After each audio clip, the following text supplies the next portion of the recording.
Yung ibang mga kailangan magtubawid ng sirang tulay kasi lang lumabas.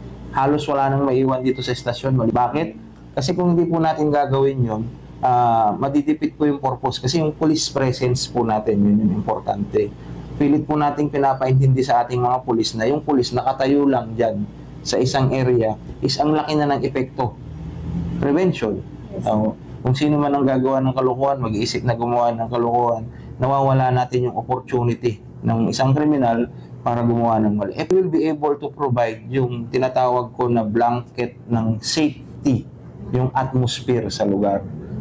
Pag may nakita kang pulis, hindi ka dapat matakot. You should be thankful kasi there is someone who is willing to give his own life para sa community.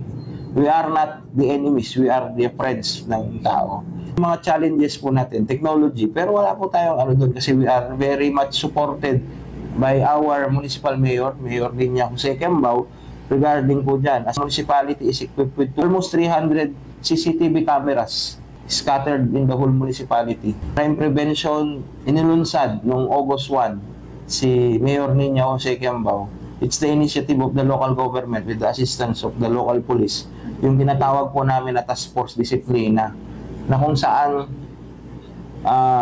inumpisahan po muna namin sa poblacion areas, mga near poblacion areas na barangays, focusing on discipline. Bakit? Discipline, ito po yung kailangan natin to have progress.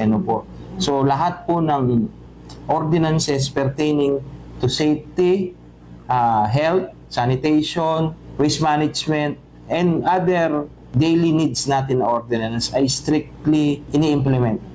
Ang common sa isang municipality, isang bayan, merong poso. Sa amin dito po, meron kaming mga task force disciplina enforcers. Aside sa poso na mag-i-in-charge sa traffic, meron tayong 20 plus na additional enforcers na magpo-focus doon sa problems ng bawat Kung ang PNP ay merong 4 na sektor, ginawan din natin sila ng 4 na sektor dito sa population area.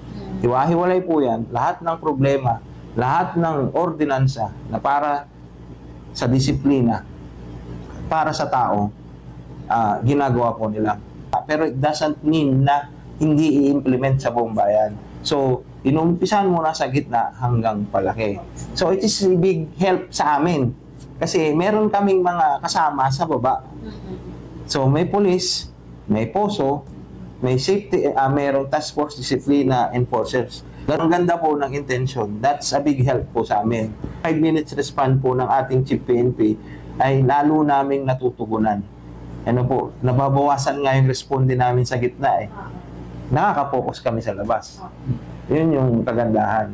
Ang mostly na lang po, nagiging concern na lang namin sa ngayon, ma'am, is yung domestic violence. Kasi hindi na po, kaya naming patrolyahin lahat ng kalsada ng Bembang, pero hindi po namin kayang patrolyahin yung loob ng bahay nila. Kasi nga po, yung tulong din po nung task force disiplina, nagiging active yung barangay. Meron po kaming programa dito na yung mga police natin during night time. Kasi ang first line of defense ng isang community should be the barangay. Kaya dapat ang may duty ang barangay lagi para pag may problema yung isang residente, sa barangay lalapit. So yung previous mga incidents namin, they are isolated cases. So generally, the atmosphere here in Bembang is generally peaceful po.